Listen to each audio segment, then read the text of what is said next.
So, 3,000 subscribers, right? That's right.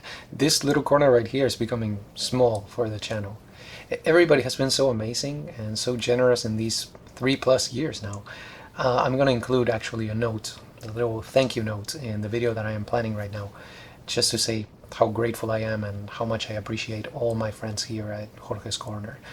They're the reason I'm here and the reason I do this. So I hope everybody is enjoying these videos, you know?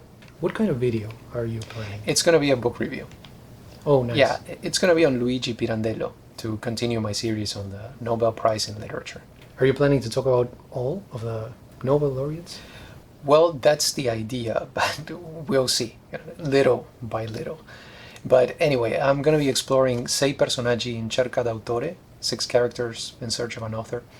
It's a little predictable maybe, but it's an important play. It's so influential. I mean, definitely one of the most influential plays of the 20th century. Definitely. I think the most influential playwrights of the 20th century were Pirandello, Brecht, and Beckett. And my edition of 6 characters actually comes with an introduction by the translator, Eric Bentley. And he begins by mentioning the 2 game-changing premieres of 20th century drama. 6 characters in search of an author, of course, and Waiting for Godot. So in the video, what I'm planning to do is, as I do sometimes, to go into context a little bit. I'm going to mention all this that I'm telling you right now. And also the fact that when Pirandello emerged in the scene of theater, the big name in Italian theater at that time was Gabriele D'Annunzio, who, among other things, tried to bring back classical tragedy and added a little bit of a Nietzschean element, especially with that idea of the Superman and other concepts like that. There was also verismo going on, right? Verismo in the realm of prose primarily, and in the theater there was also an interest in the grotesque, which Pirandello, of course, incorporated into his plays. I was reading this critic just the other day, Eduardo Romano, and he talks about all this, and he says that, according to him, right, the aesthetic principle behind Pirandello's plays, all of them, is expressionism. So according to this critic, all that Pirandello did in the theater can be traced back to this artistic movement or approach of expressionism. It's just a theory, anyway. So what is the play about? I read it, but it was ages ago. It's really interesting. It's about a company of actors and the director, the cast and the crew. They are about to rehearse a play called The Rules of the Game. This is an actual play. It's a real play, and it's by none other than, of course, Luigi Pirandello.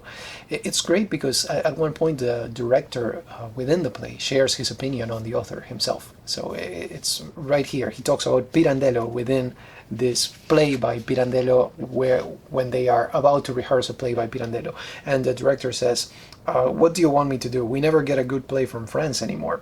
So we're reduced to producing plays by Pirandello. A fine man and all that, but neither the actors, the critics, nor the audience are ever happy with his plays. And if you ask me, he does it all on purpose. But anyway, as soon as the actors begin their rehearsal, the 6 people come in and they interrupt them. And they tell the director that they have a great story for him, if only they could find an author to write that story. In other words, real life, supposedly, erupting into art. That's one of the major themes, of course, but I really like the approach because, let me read you actually the stage directions when you begin to read the play, and you know how it is, plays are meant to be seen and primarily to be heard, but sometimes we don't get that opportunity depending on where we're living and the plays that are playing at the theaters close to wherever it is that we live. So I do like to read plays because they're such quick reads, But anyway, you start reading this play and it says, when the audience arrives in the theater, the curtain is raised, and the stage, as normally in the daytime, is without wings or scenery, and almost completely dark and empty. From the beginning, we are to receive the impression of an unrehearsed performance. Of course, at the end of the day, it's just the illusion of an unrehearsed performance. But still, I think this was quite innovative in 1921. Even though, of course, some critics talked about Shakespeare, they mentioned his experiments with theater within the theater, The Tempest, of course, Hamlet, etc. But in Pirandello's play, there are no acts, there are no scenes. He's really exposing the theater as a medium. He's breaking the fourth wall and just laying bare the whole machinery of the theater. But to go back to the story that I was telling you, the six characters of the title arrive and they begin to tell their story, but it's all chaotic. It's non-linear. They start making accusations, they start pointing their fingers at each other, and at the same time the actors are present right there, and they are indignant because these characters are taking the spotlight away from them, right? So the six characters are a family. There's a man and a woman plus four children.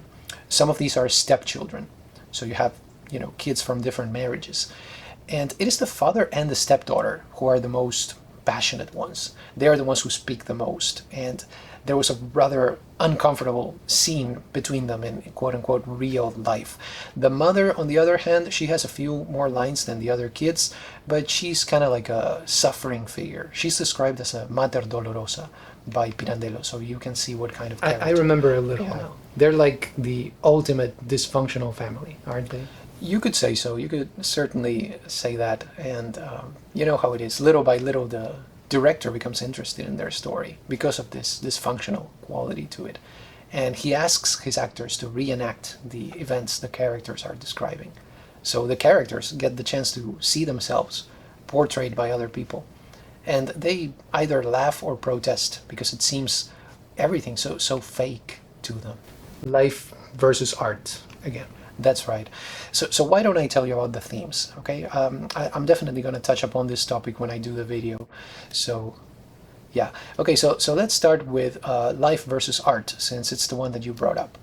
So it's quite complex in the play, actually. It's not like life is superior to art or vice versa. The main idea in the play is that life is unstable. It's ever-changing, while art, on the other hand, is immutable. Okay, let me share something with you to this effect. This is in a part where the director is talking to the father. Most of the exchanges are between the director and the father. And the director says, "You'll be telling me next that you and this play that you have come to perform for me are truer and more real than I am." The father says, "There can be no doubt of that, sir." "Really? I thought you had understood that from the start." "More real than me?" asks the director. "If your reality can change overnight," says the father, and the director says, "Of course it can. It changes all the time, like everyone else's." And here's the father, "But ours does not, sir. You see, that is the difference. It does not change. It cannot ever change or be otherwise, because it is already fixed. It is what is, just that, forever. A terrible thing, sir. An immutable reality." And then he goes on to talk, just on the following page, about artistic creations, about characters. He says, "You have never seen it, sir, because authors generally hide the travail of their creations. When characters are alive and turn up living before their author, all that author does is to follow the words and gestures which they propose to him. He has to want them to be as they themselves want to be. Woe betide him if he doesn't. When a character is born, he at once acquires such an independence, even of his own author, that the whole world can imagine him in innumerable situations other than those the author thought to place him in. At times he acquires a meaning that the author never dreamt of giving him." So I think this would be a really good time to mention too how it is that Pirandello got the idea for this excellent play. There's a preface that he wrote, and it is included in this edition by Signet of the play. From 1925, the preface. And he says that these characters came to him as he was thinking about a novel that he wanted to write. So he never wrote the novel. It was just one of those ideas that never materialized. But the characters had taken a life of their own, just as this character has in the play. So Pirandello decided to put them on stage. And I think, you know how it is. These days we have become desensitized and used to so many things. But six characters in search of an author is truly a revolutionary play. You have the actors taking over the stage, overthrowing the director, who could be seen as a figure of power, and the actors, who are basically two filters through which the author's creation passes before it reaches the audience. Right, right. And what other themes are you planning to mention? Well, basically just one more, but it is split into two. Okay, so we have the theme of alienation. This happens both in relation to oneself and in relation to others. So let me tell you first about alienation from others, to leave the other kind for last, because I think that one is the most interesting. So anyway, for Pirandello, alienation from others is connected directly to words, to language. There's something also that one of the characters mentions here, the father, as usual, right? He says, that's the whole root of the evil, words. Each one of us has inside him a world of things, to everyone his world of things. And how can we understand each other, sir, if in the words I speak, I put the sense and value of things as they are inside me, whereas the man who hears them inevitably receives them in the sense and with the value that they have for him, the sense and value of the world inside him. We think we understand each other, but we never do. So it's about the precarious nature of language. In other words, it's supposed to help us to connect, but very often it just distances us from each other. And then the other type of alienation is alienation from self, and this has to do with multiple personalities. And I'm laughing here almost because I have just talked about this in a video that I did on Thomas Pynchon's V. I mean, in the two videos that I did on it, because I did one in English and one in Spanish. But this idea of the fact that maybe we do not have an individual identity, right? That is what's behind all this, that there are many facets to each one of us, right? There's something also that one of the characters says here about this. It's not a surprise, the father, once again.